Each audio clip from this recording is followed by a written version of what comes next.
Maxime, thanks for coming on. I really appreciate you taking the time to have a conversation with me. Would you mind telling us a little bit about yourself before we get started?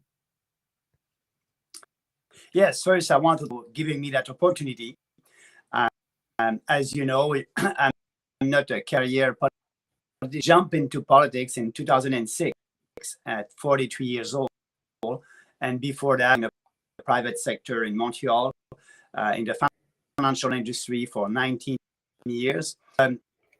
Be a politician because at that time I had a meeting with, he was looking for some candidates in Quebec, and I had a discussion with him and that, you need to have a smaller government in Ottawa that will respect the Constitution.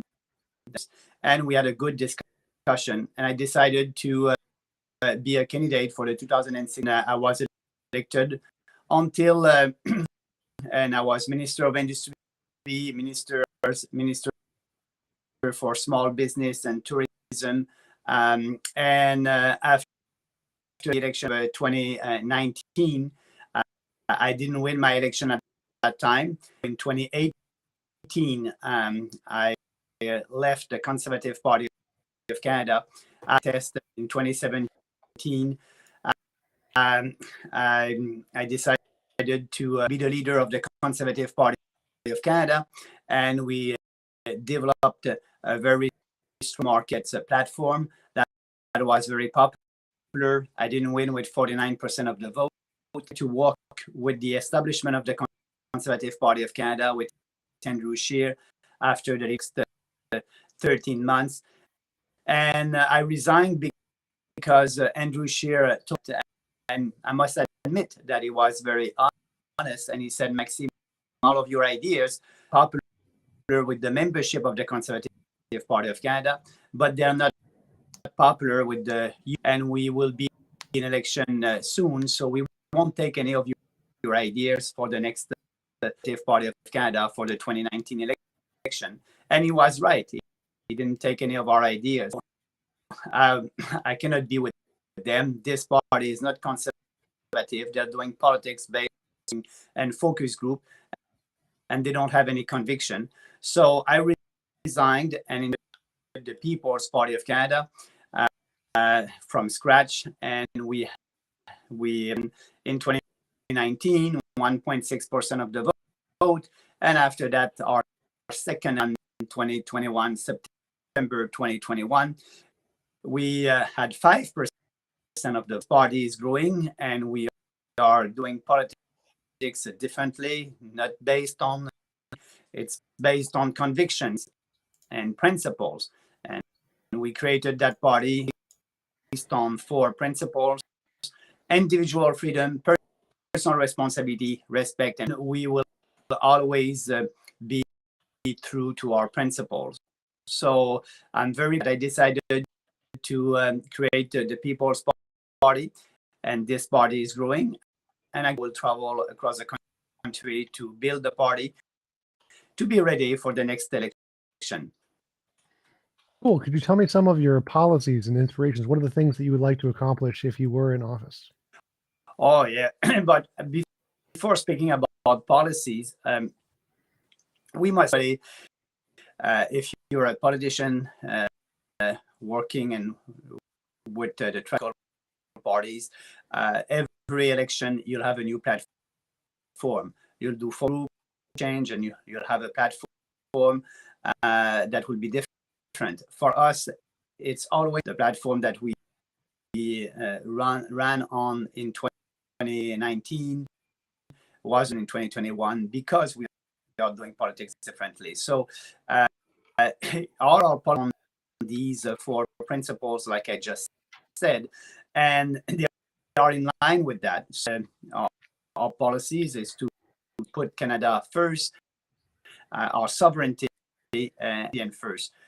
So what that means, we won't sign the Paris Accord on climate change, sign the UN Compact on migration, our immigration policy will be in Canada for Canadians, and that's why on immigration, we want them to be able to be part of our society. We want to heal immigrants, and that's very different. We are against the mass immigration, and so the Conservative, the Liberals, the NDP, they're all for always more, and now we'll have 450,000 immigrants this year. That's massive to have only 38 million people in Canada. We want to have fewer immigrants than 50,000, but the majority of them must be economic or skill. So that's a huge difference with these establishment political parties. And actually, we are the only national party that. Oh, you got out. Yeah, I'm there. Yeah, so won't impose a carbon tax, won't impose any more regulations to fight climate change, contrary to the Conservative Party of Canada, the Liberals. They will do everything to achieve the Paris Accord targets. Pierre Polivier, I believe he will be the leader of the Conservative Party of Canada, said that he won't impose a carbon tax, but he will impose more regulations on businesses. And when you have more regulations, the cost will be transferred to Canadian consumers and will pay more for every day-to-day goods and services. So we will, because the environment, it's a shared jurisdiction with provinces, so we will let provinces to deal with that if they want to have a policy on climate change. We believe that we know that the climate is always changing, but that won't be our priority. We still have some lakes that are polluted here in this country. We must do concrete things for the environment. And so that's a very different position from us and the Conservative Party and all these establishment political parties. But also I can go on the equalization formula. There's a Western alienation in Alberta, Saskatchewan, BC. They think that the way that the federal government is interfering in provincial jurisdictions, it's unfair and unconstitutional, actually. But the main establishment political parties don't want to speak about that. They don't have any policy about Western alienation. And we have one because it's important for the unity of our country and the prosperity of our country to have, people in Western Canada being happy in Canada. When you look at the polling and survey in Alberta, there's 32% of the population there that said that they want Alberta to be separate from Canada, to be a different country. It's more than in Quebec. In Quebec, 30% of the population is saying right now that they want Quebec to be a country. So you need to address that. You need to have a solution for that. And we have a solution for that. It's first of all, having an equalization formula that would be fair for every province, that would be less generous, that will give the right incentives to provinces like Quebec or New Brunswick to develop their own natural resources. They don't have any incentive right now with the equalization because if they're doing that, they will receive less money from the equalization formula. And so it's easier to take the money and not doing that development. So yes, being less generous, changing the formula, being sure that new formula will be fair for every province. The Conservative won't speak about that. The Liberals, the NDP, they won't. And same thing also for the pipelines.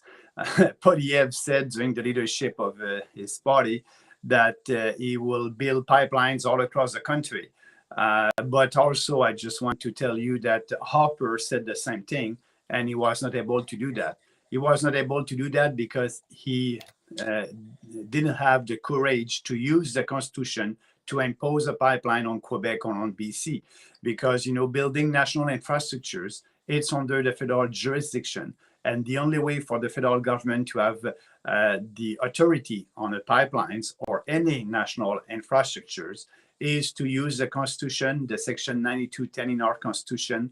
And actually, the federal government used that section in the Constitution more than 100 times since Confederation to be able to build our national infrastructures like a railroad. So we must do that for the pipelines also. But Polivier won't use the Constitution, so you won't be able to build pipelines. And his policy on that, it's only buzzword and slogan to please conservative out west. But on a lot of subjects like that, we're very different. And that's why I believe that this party, the People's Party, will be able to grow. And I believe that the next election will be ready. We'll have some candidates that will be elected. We'll do our best. And we need to grow. And actually, I'm very pleased with it took 15 years for the Green Party of Canada to have more than 1.6% of the vote. And we did that in our first election. And after 35 years, the Green Party of Canada is at 2% in the poll. Had a score of 2% at the last election, and we had 5%. So yes, we can grow. We're growing pretty fast, and that's why I'm in politics, to push ideas and common sense policies. That's if you are asking me, is the People's Party a conservative party, a free market party, a libertarian party? My answer will be we are a common sense party. Go on our website, read our policies, peoplespartyofcanada.ca, peoplespartyofcanada.ca.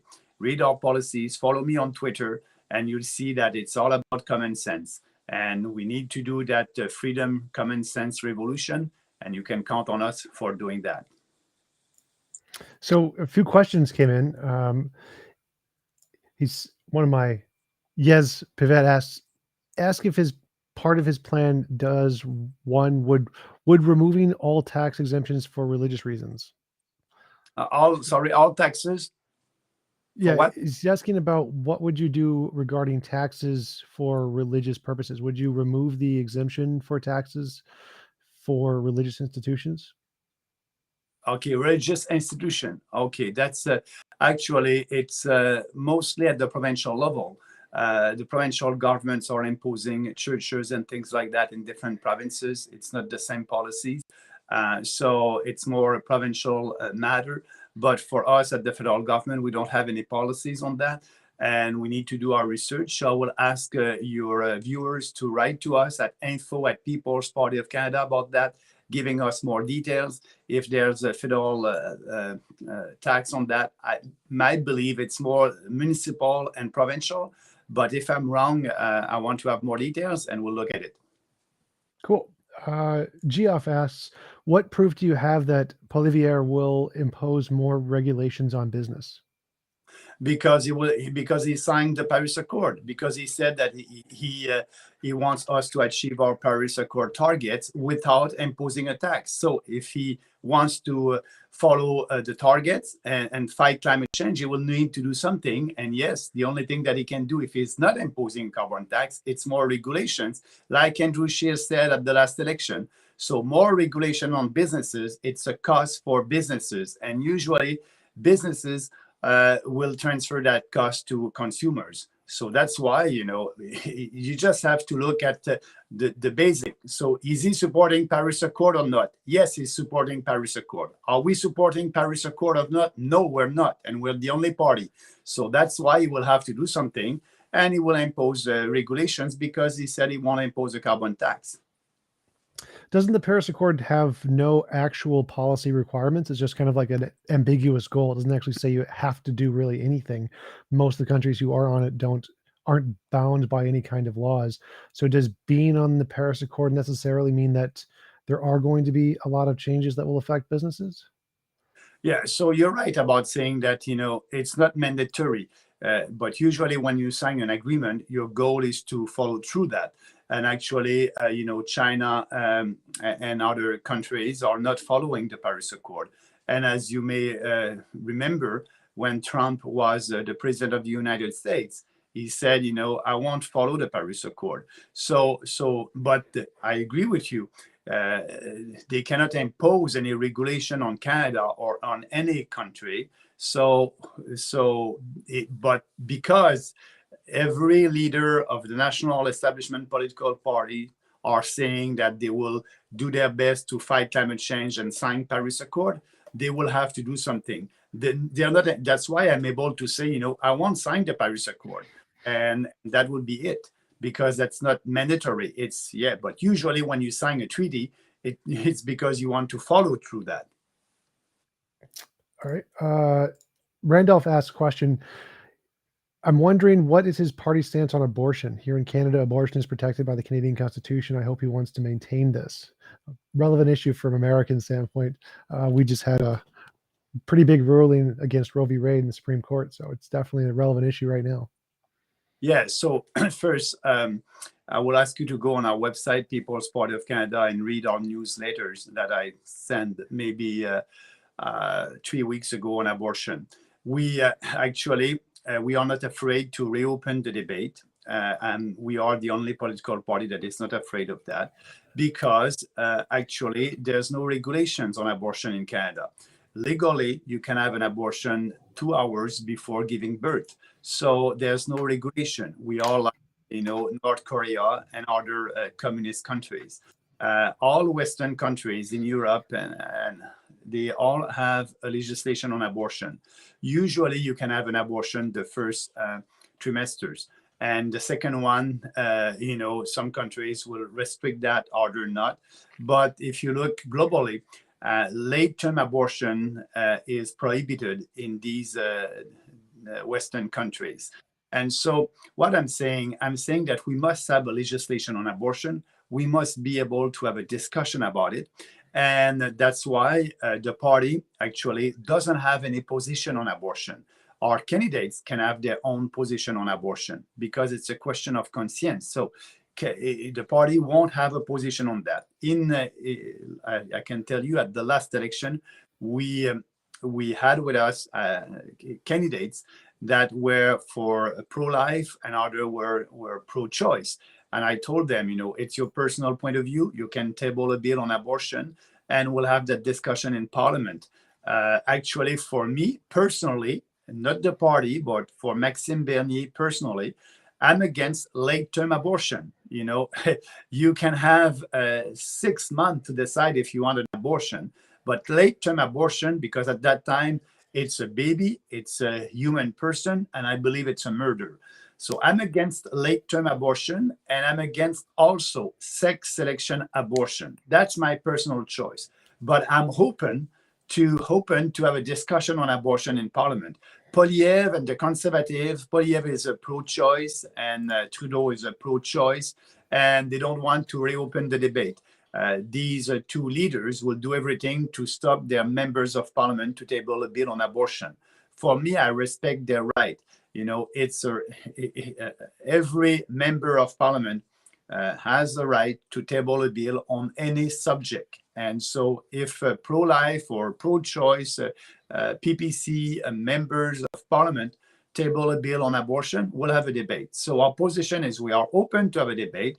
Every MP will be free to vote in line with their conscience. We won't impose anything on our MPs. The party doesn't have any position on that. The leader, I'm not, if you try to tell me, is it pro-choice or pro-life? I won't use these terms, because if you're pro-choice, it's like being you're for an abortion, you're against an abortion, like 2 hours before giving birth.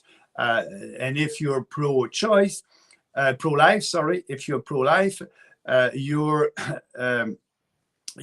against an abortion anytime. So for me, that's why I want to be precise. I said, I'm against late-term abortion. So that means you can have an abortion the first trimester, or maybe the second one, and I'm against late-term abortion. Let's have a debate and decide. The Parliament must decide on that, because we are, like I said in the beginning, the only Western countries that did not have a legislation on abortion. Cool. You mentioned using federal legislation to impose pipelines in the provinces, but in most other cases, you're against using federal level statutes in provinces. So what makes pipeline special that you would want to be able to override the province's individuality to be able to make decisions in that case? Yeah, so you're absolutely right that I'm for respecting the Constitution. I'm for more autonomy for provinces, and we will respect the Constitution. But by imposing a pipeline on provinces, it is under the federal jurisdiction. So in the Constitution, you have that section 9210 that is saying, for a national infrastructure, if the federal government wants to have the authority on the national infrastructure, the federal government can pass a legislation. And in that legislation, he will write something like that. This pipeline, name which one that you want, this pipeline is for the national interest of our country. By using these words, national interest, by using that in a legislation, you are invoking the section 9210 and the federal government will have full jurisdictions. That means that you will approve everything. And if you have a province that is against that, maybe that province will bring the federal government in from the court. But I believe that we will win that challenge because we will have used the Constitution. So that's why we don't have any pipelines across the country right now, because Harper didn't want to use that section in the Constitution, and so was not able to build pipelines across the country. And Polivier, because he's not speaking about that, he won't be able also to build pipelines across this country. So when I'm saying that, I'm not interfering in provincial jurisdiction. I'm respecting and using the Constitution, the power that the federal government can have in the Constitution to be sure that we'll have a national infrastructures for the unity and the prosperity of our country. One of the people in my chat asked, is abortion rights in the Constitution for Canadians? Because he says that it is. No. There's nothing on abortion in our Constitution.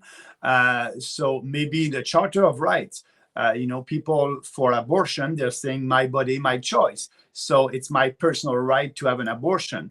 When you're at the last late term at the end of your pregnancy, that's not your body, your choice anymore. That you have a person inside in you. You have a new human being. So that's why I'm against late-term abortion. So that's a big distinction. You mentioned immigration. Are you for things like merit-based immigration, or would you want to stop all kinds of immigration? No, what we want to do in immigration, if you want to know more, I will ask you also to go on our website, peoplespartyofcanada.ca, read our platform, click on platform and read on every subject. And immigration is there. So on immigration, right now we have about 25% of our immigrants that are skilled immigrants. That's a person that is coming here in Canada because we don't find a Canadian for that job. And so a Canadian entrepreneur has the right to go outside the country and find somebody for a job. So we call them skilled immigrants. And so only 25% of our immigrants are skilled immigrants. 75% of them are coming under, reunification of family. Reunification of family. If you are a skilled immigrant, you are coming here, you have the right to have your family. But it's not only your wife or your husband and your children. It's bigger than that. Reunification of family, you can have your brother, you can have your sister, you can have your mom, the grandmother. So the huge family, they can come here without having a job in Canada. And so we have a lot of that. We have a lot also of refugees, fake refugees that are crossing the border in Quebec at the Roxham Road. We need to stop that. We need to put a fence over there. And also so what I'm saying, 75% of them are coming without having a job. So we need to change that. We need to have 80% of our immigrants being skilled immigrants. So what I'm saying, we will stop to have the reunification of family. For us, a family will be only the wife or the husband and children. That's it. They will have the right to come in Canada, but your brothers or sister or grandmom won't have the right to come. If they want to come, they will have to go under the economic immigrants, skilled immigrants, and they will have to show that we need them in Canada, and a corporation or a business or business person will need that person to come to Canada. So that's a huge difference. We want more economic immigrants, less reunification of family, less refugees, and for a maximum of 150,000. Because when you have a job, it's easier for you to be part of our society. And also, we want to do also an interview with them. We want to ask them if they share our Canadian values, if they agree that men and women are equal before the law, that we have freedom of speech in this country, that we must respect each other's. So that's we need to have an interview with them to promote Canadian values, and also being sure that we want somebody that will come and share our values. Cool. Geoff asks, what is your position on creating refineries in Canada and developing our oil and gas sector? I'm 100% for that, but it must not be the role of the federal government. We must cut regulations. There are too many regulations that are hurting that sector of the economy. Yes, and that's why we are pro pipelines, and will do everything that the federal government can do to be sure to build pipelines, like I said, using the Constitution. So yes, we will try to have a fair regulation that won't put any stop to a national project in that sector. Now we have bills that are against promoting the development of our natural resources. Tim asks, would you be for late-term abortions if the mother's life was in danger? Oh, absolutely. But not only a late term, early term. Every time there's some exception for that, and one that is very important: the life of the mother. Yes, that's something that we must consider.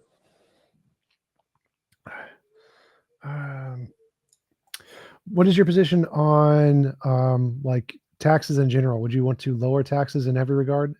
Yes, actually, we have a strong position on taxes on business. We want to have a flat tax on business at 10%. We want to lower taxes to every single Canadian. But before, did you say like a flat tax of 10% for everybody? 10% for businesses. For everybody, will have three brackets of taxes. And so you can go on our website, you'll see the details. But what I'm telling you is we won't be able to do that in a first term. Why? Because we have a huge deficit, $450 billion deficit. So we need to balance the budget first, and to cut to balance the budget. I don't want to increase to lower your taxes with borrowed money. So our goal is to balance the budget in a first mandate in 4 years, and we'll be able to do that by cutting CBC. We can save $1 billion that, we are giving a lot of money to the UN also, about $1 billion over there. We can save that. We will support only the UN if the UN is working in line with our values. But the UN, as you know, it's a dysfunctional organization, a socialist organization. So I believe that we can save a lot of money there. Oh, you cut out again. Oh, one second, we can't hear you. We lost the sound. You cut out for a minute. I don't think he can hear us either. Oh no.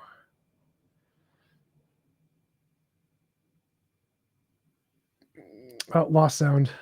You blacked out. Don't know what happened. You try rejoining. That could work.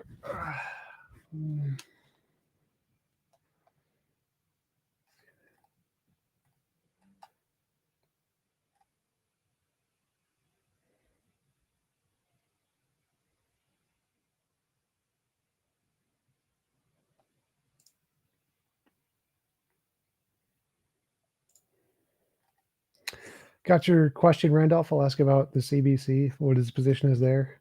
Got your question, Vlad. Stance on supporting Indigenous tribes.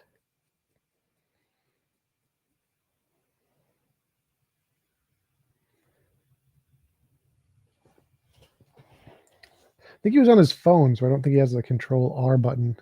Can you hear me now? Yep, we're good. So I'm back. I don't know what happened. Is it? Yep, it's okay. We can hear you now. I think it was just the internet connection thing. It just lost connection temporarily. Okay, so I was saying that yes, for the what was the question again? About taxes and what is your plan? Yeah, taxes. So what I was saying is we need to balance the budget first. That's the most important. And to do that, we'll cut the CBC, save $1 billion, maybe the UN another $1 billion. Foreign aid, we can save $5 billion. You know, we are giving money to African countries to fight climate change. Do you really believe that these dictatorship use that money to fight climate change? It's not our role to do that. We can save $5 billion there. We can save around $8 billion by cutting corporate welfare. So we'll look at everything, and our goal is to have a smarter government in Ottawa that will respect the Constitution, respect taxpayers, and like that will be able to have more freedom. And having more freedom will have more prosperity. So taxes, yes, but I don't want to promise you that we can do that in a first mandate. We cannot do it. For sure. Twint asks, what is your plan for normalizing relations with Alberta and BC? The large population centers out in the east seem to gain more attention over the years. Yeah, Alberta and BC, like I said, building pipelines, changing the equalization formula because it's unfair. We need to be less generous. We need also to give more autonomy to provinces by respecting the Constitution. Like in Alberta, you know, Albertan want to have their own force. They must be able to act like in Quebec. They want to have their own pension fund. Why not? You know, like in Quebec, they can have their caisse de dépôt. So we'll have a radical decentralization in Ottawa. By doing that radical decentralization, we won't interfere in provincial jurisdiction. They will have more autonomy. And I believe that they will, that's the only way to save our country.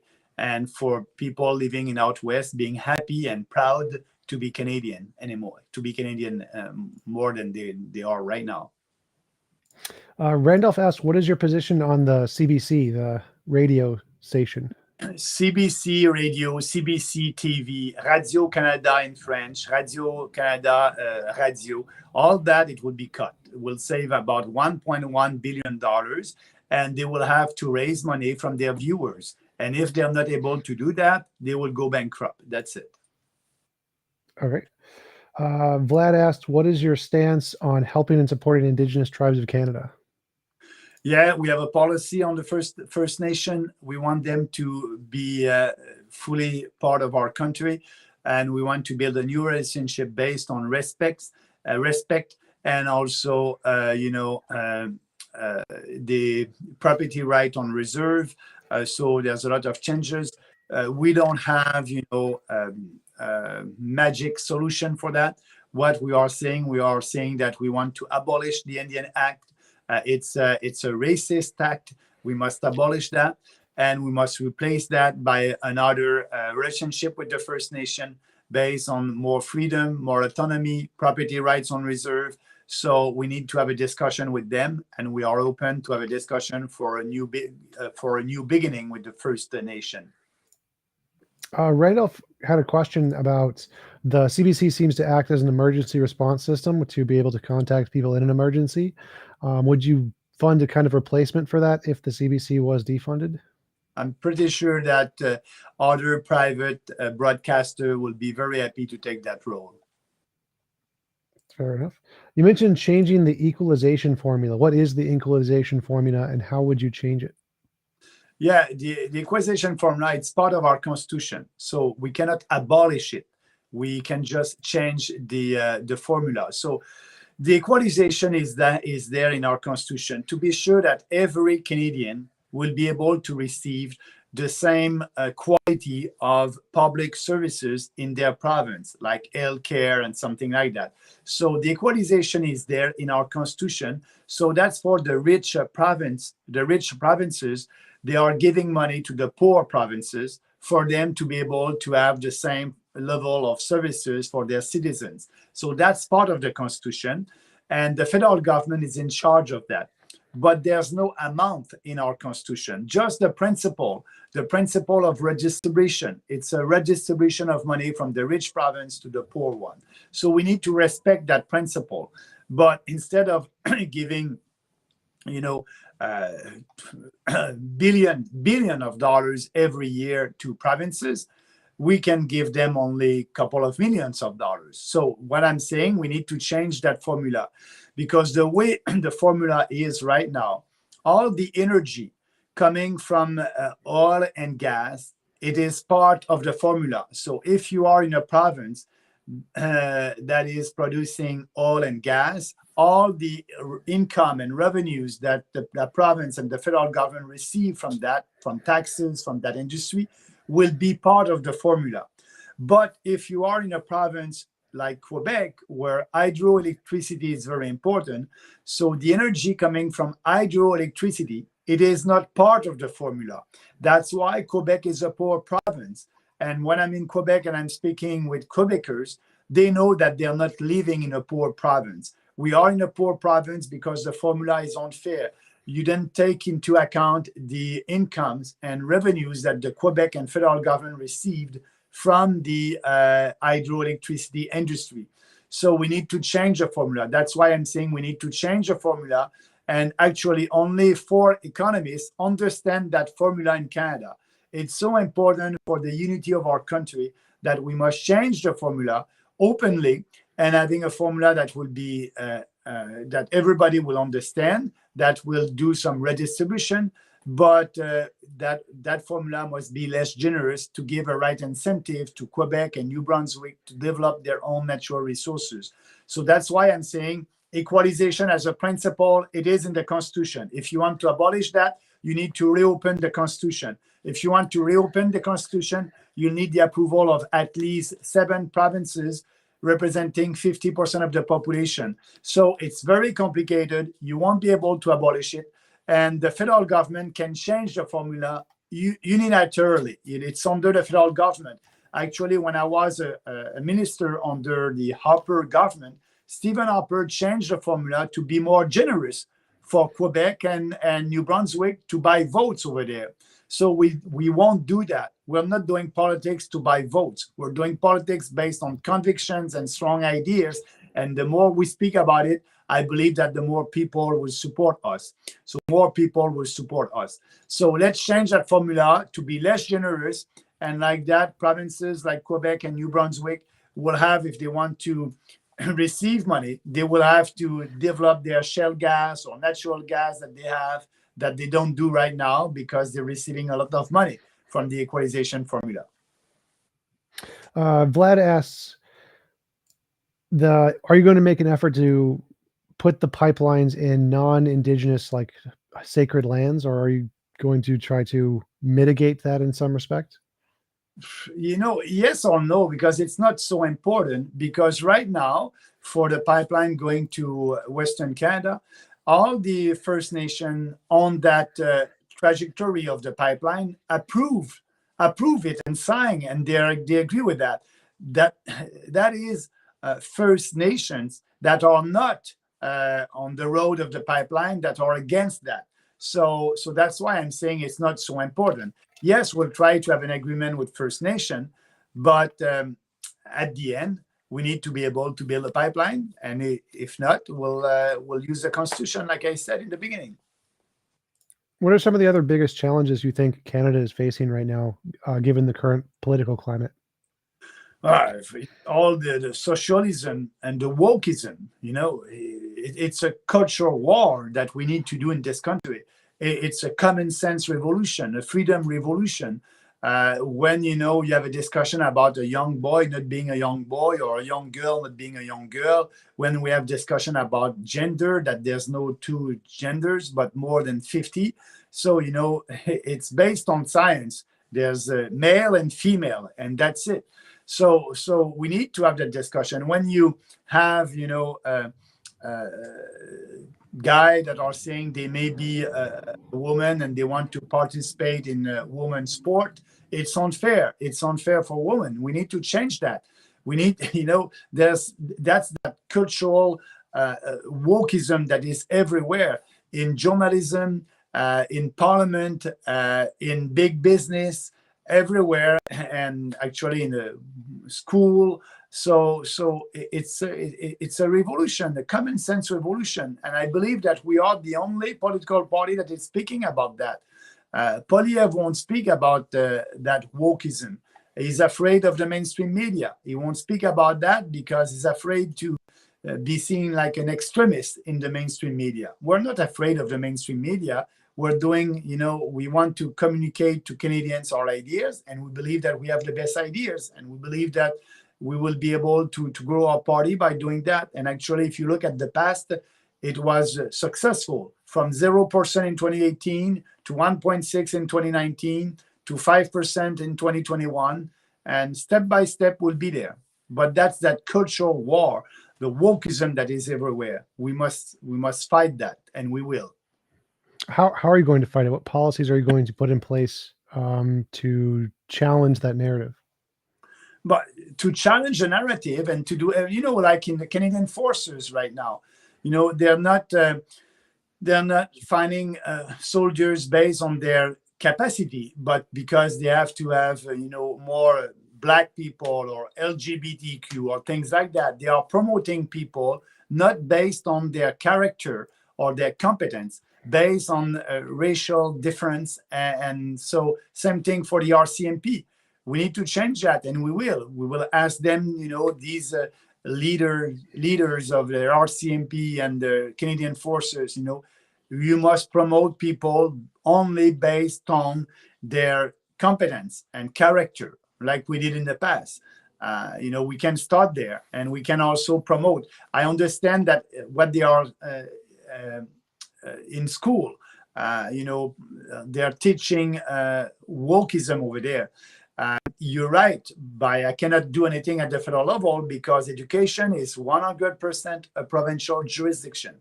But we can speak, we can promote it. Like in universities, right now, there's no free speech in universities. People are canceled because they believe in more freedom. So, and universities are receiving funding from the federal government. If they want to have our money, they will have to have a real free speech policy on campus, and they will have to follow through that policy. If they don't have it, they won't receive any money from the federal government. There's a lot of things like that we can do to promote, our culture, to promote our history, and to promote common sense. Vlad asks, that's the same one I just had. Randolph asks, question for Maxime, where does he see similarities between Justin Trudeau and the federal Liberal Party? But what Justin Trudeau is doing, it's in line with his party. I don't see any difference there.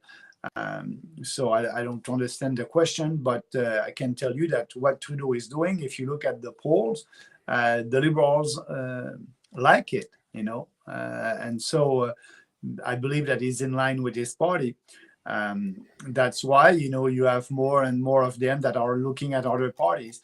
That's why also, for us, our growth is coming not only from the former conservative people who voted conservative. It's coming also from the Green. It's coming from the NDP, from former Liberals that voted for Jean Chrétien and Paul Martin for a balanced budget. They're looking at the fiscal responsible Liberals.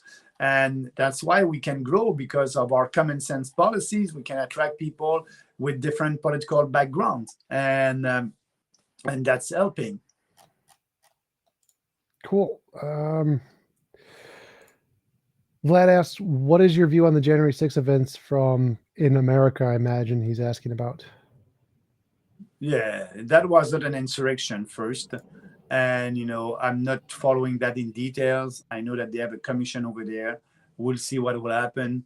But I think that, yes, there's some people over there that did wrong thing.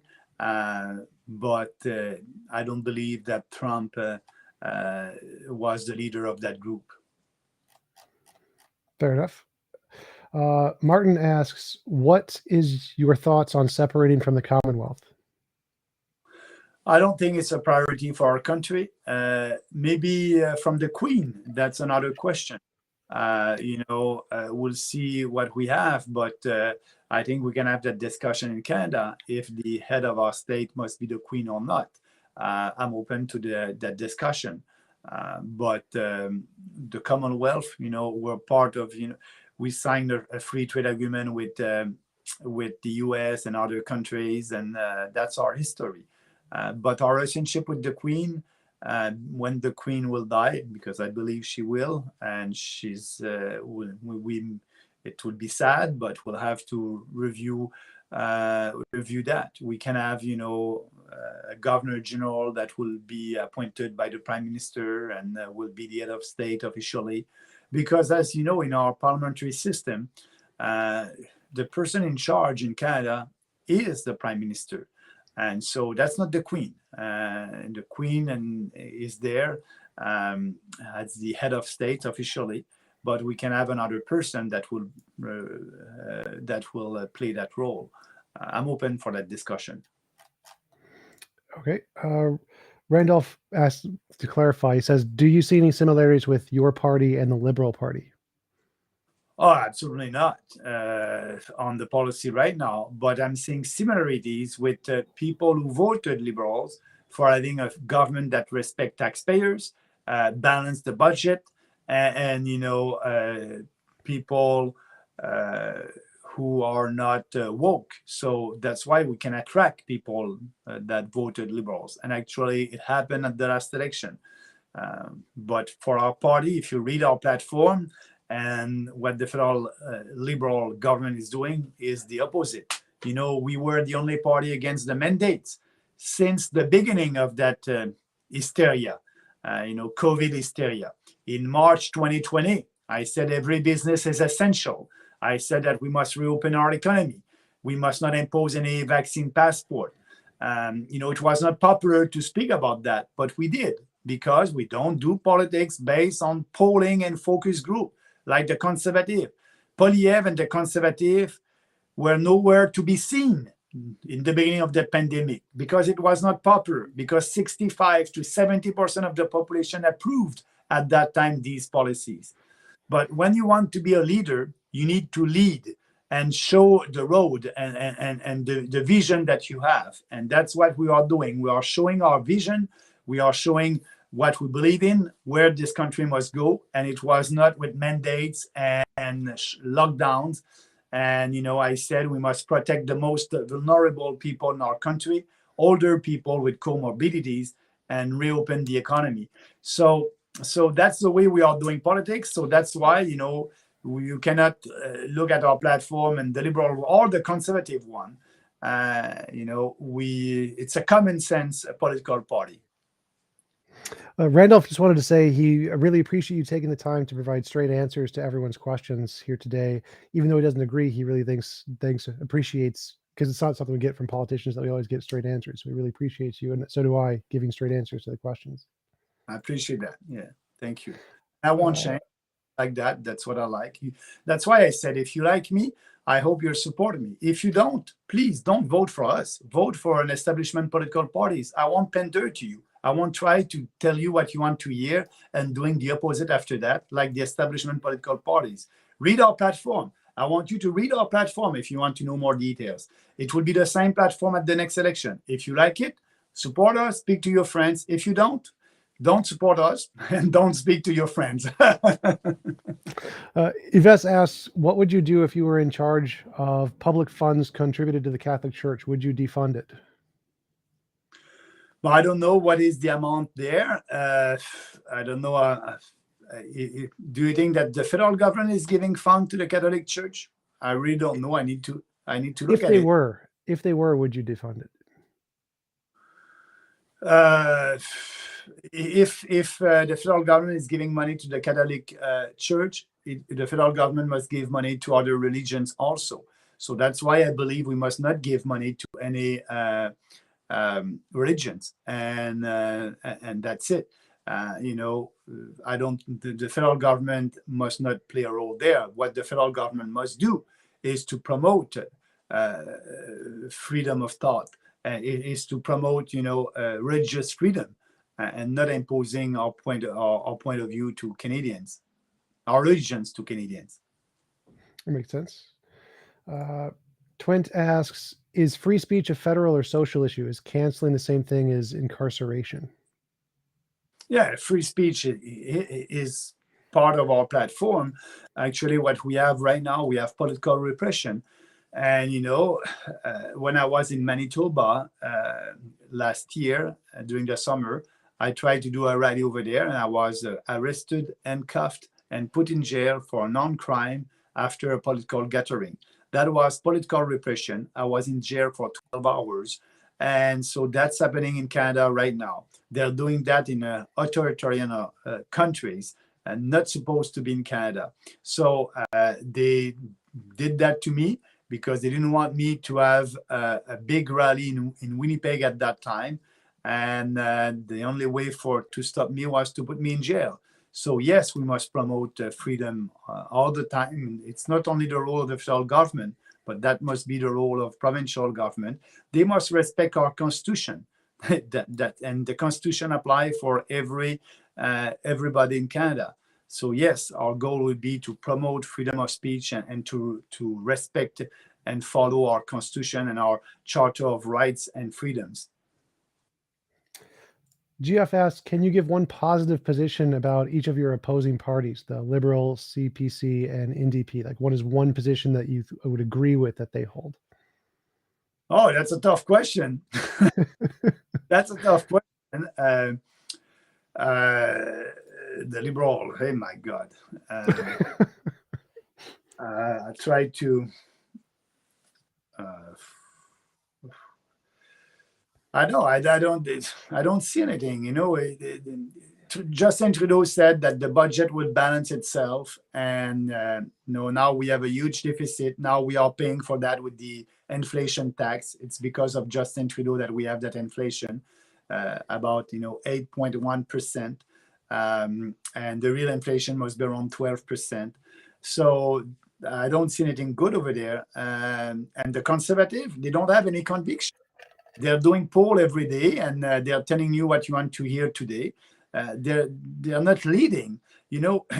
I like Margaret Thatcher when she was in politics. She said, what I didn't like in politics is the word consensus, because you don't do any consensus on your concession to do a consensus on your principles. You must fight for what you believe. And the more you fight, the more people will be on your side. And she said, that's what I like. I'm doing politics based on conviction. And I know what I'm saying today may not be popular, but the more I speak about it, the more it will become popular. And so and she was able to win the election. And so that's the way we are doing politics like that. It was not popular to speak about freedom in May 2022, but we did it. And we were right. If you look now, after 2 years, all these lockdowns didn't have any effect on the virus, but they had a huge effect on our economy. And so that's the way we are doing politics. The Conservative, no, they're going to do polling. You want to hear that today? I'll tell you that. For us, a poll is a photo of one day, what you think about one day. If we have more time to explain our policies, I believe more people will understand. And like that, we'll have more support. So just the way that the Conservative and these establishment political parties are doing politics is the opposite of us. Our goal is to offer an alternative to these establishment political parties. So you have an alternative here. That alternative won't change. If you want, that's the way we are doing politics. If you like that, vote for us. So that's why I cannot agree with the policies that the Liberals are doing. And it's a socialist party. Now we have a socialist government with the Liberals and the NDP. And I'm not a socialist. I believe in people. I have faith in people. I believe and I have faith that you have the ability, the dignity, and the right to make your own decisions and determine your own destiny. So I don't want the federal government to impose anything on you. I want you to be able to be free and responsible. That's why the 4 principles of our party are individual freedom, personal responsibility. You must be responsible over your actions, good ones and bad ones, and fairness and respect. So all our policies are in line with that. That's why we are doing politics differently, because we created that party based on 4 principles, and we will always fight for that. That's our mission as a political party. Dimitri asks, how do you plan to balance the budget? What do you intend to do differently from the Liberals?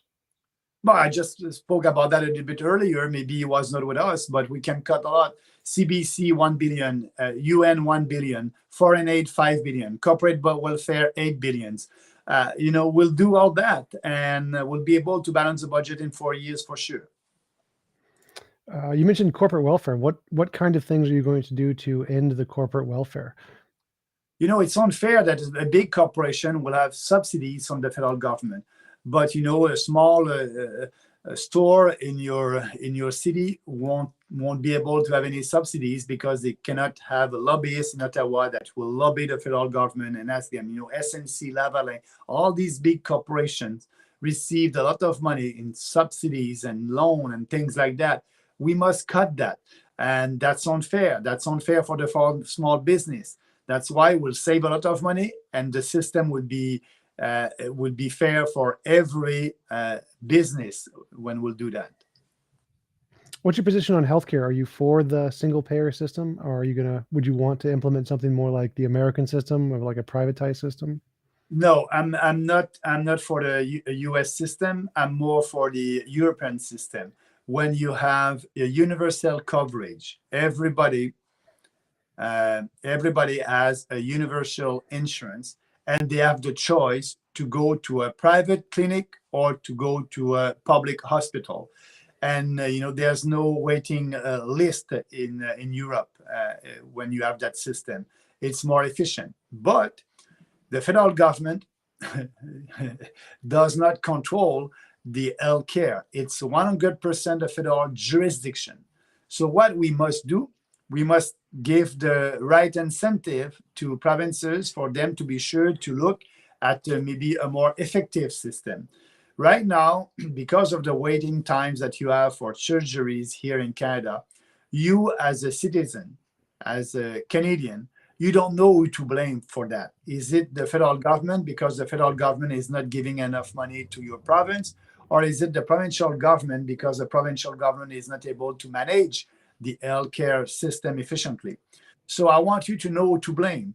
The healthcare is a 100% provincial jurisdictions. I want you to be able to blame your provincial government, not the federal government. So the federal government is transferring about $40 billion for healthcare to provinces with some conditions. We will stop that. I don't like taxes. So why I will tax Canadians and using that after that and giving that to provinces? No, we want to give to provinces the ability to raise money for healthcare. So we'll do that by giving them all the income that the federal government is receiving from the GST. It's about $42 billion. So they will be in charge of the GST. They will raise their own money for their own responsibility. Like that, a province won't be able to come to Ottawa and asking for more money, because they will have the opportunity to raise money for healthcare. So, and they will have to decide if they want to put more money in healthcare and less in other provincial infrastructures. That would be a provincial debate. And I believe that when 50% of the budget of a province is on healthcare, you cannot increase that to 60%. They will have to look at an alternative where you have more private delivery of services when everybody has universal coverage, like in Sweden, like in Europe, like in other countries, where you don't have waiting list over there. So that would be the provinces. But to do that, you'll need to change the Canadian Health Act. We'll do that. You need to stop to give them transfer. We'll give them the GST instead, and it's about the same amount of money. So that's the only way to have a real reform in healthcare. And we are the only political party, again, that is speaking about that. So that's why if you want to know more, go on our platform, website, peoplespartyofcanada.ca, platform, click on it and read all that. And it's not a paragraph on a reform. It's 2 pages. What are the facts? What are the problems? And what are our solutions on healthcare, on foreign aid, on First Nation, on everything that we just had a discussion today. Awesome. And we've been going for about an hour. I have one last question if you got time, which is GF asks, if supply management is ended, will Canadian dairy farmers be able to compete with the influx of US dairy? Yes, they will be able, because actually right now, the US dairy farmers, they are giving hormone to their cows. And in Canada, they cannot do that. They are more productive. So the only way to be sure to have a fair competition, they will be able, US dairy producers will be able to export their milk if they follow the same regulations that our Canadian dairy producers are following. So they won't be able to give hormones to their cows. If they're doing that, they won't be able to export their milk. So we don't want to open the border right away. We will have to buy back the quota for the dairy, poultry, and eggs producers. We will have to buy back their quota. The price of that will be very expensive, about $25 billion. And we will give them the money, and they will have the money to be more productive, to reinvest in their infrastructures.